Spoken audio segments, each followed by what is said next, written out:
Okay, this is my Megamoto 80 with a Predator 224 on it, and today I'm going to be oiling my chain and doing the oil change on it.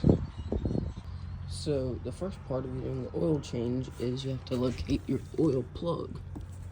So on these motors, there's usually one on the front of the motor and the back of the motor. And so I don't have oil pan, so I'm gonna just use this empty water bottle. And you just loosen the oil drain bolt, the oil will drain out, and then you just fill it back up from here.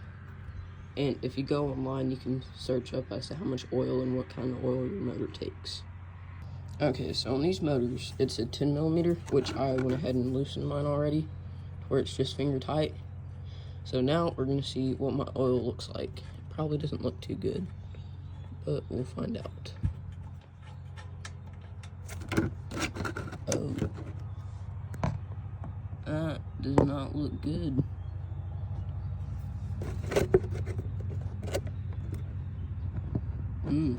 Tasty. I'll get back to you whenever the oil is done draining. So now that you've drained your oil and you've managed to spill it everywhere, you put the oil drain plug back in, and then you start to fill your motor up with oil.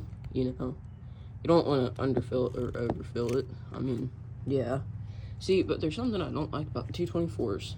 They have a plastic cam, or at least the cam gear itself. I don't like that, so I might try to do a billet rod, hot 265 cam, and billet flywheel with some 26-pound valve springs soon.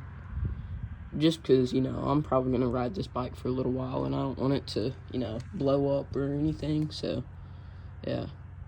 So now that the oil change is done, and, spilled oil everywhere, now I'm going to take off my clutch and oil it, because I think it needs to be oiled. Okay, so to take off this plate, I only have 2 bolts in it. There's one that's behind here, and then there's one that's behind here. And so the stuff on the exhaust would be my shorts. I have to heat wrap it. I recommend that for anybody that likes bikes to, either heat wrap your exhaust or, to be smart and not wear loose shorts. But whenever I get this off, I will show y'all. So now that I have my clutch cover off, this would be your clutch, and this would be the chain, which I have to tighten mine.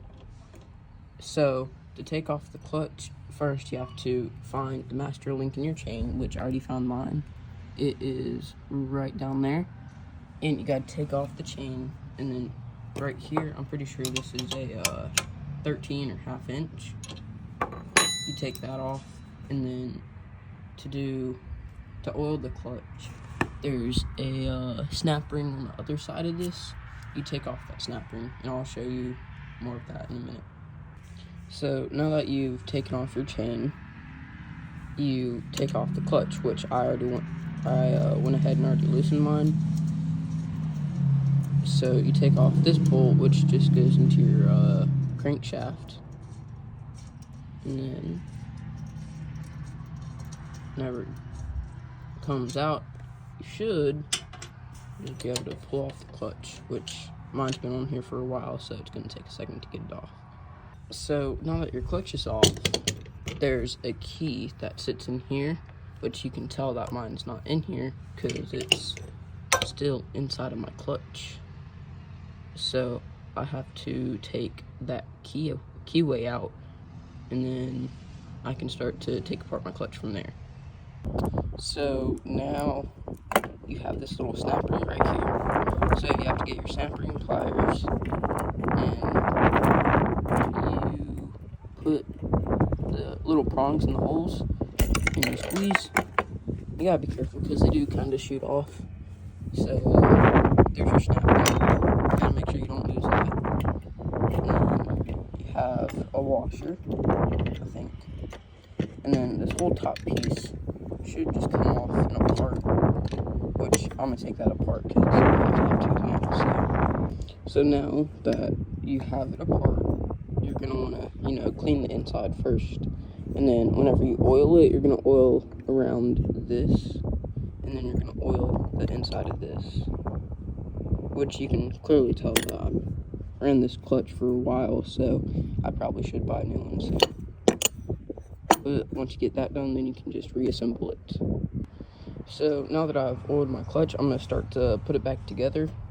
So, just kind of slap this back onto here, which, not sure if there's a method for that actually, but you put this on and put a little washer on, and then put this on, and I'll be back whenever I get that stuff together. Now that you got it together, you got to make sure that the snap ring gets into the little groove. But you can see now my clutch is a lot better. So I'm gonna get it back on the bike, and then I'll post a video later about riding my bike and like how it's running and stuff. So now that you're putting your chain back on, you can see I have my 2 pieces right here. So you just slide this little thing through, which I can't really do with one hand. But whenever you put on the last part of the master link, whenever you put this piece on, you have to make sure that it's facing the opposite way that the chain is rotating. So since the chain is going to be rotating this way, you want to make sure that the little open part, you want to make sure that that is facing that way. And whenever I get everything on, I'll show you. So I got my clutch cover back on, my clutch on, and my chain on. And you can see right here with this little master link, you can see that it's facing to the right. And you can see that it's a number 35 chain.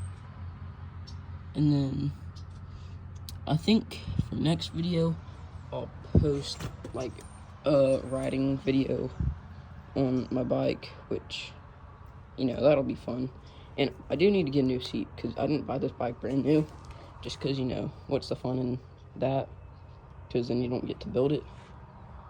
But this is my bike, and that was doing a oil change, oiling the clutch, and pretty soon I'll have to oil the chain, just because it is a new chain. And yeah, thanks for watching.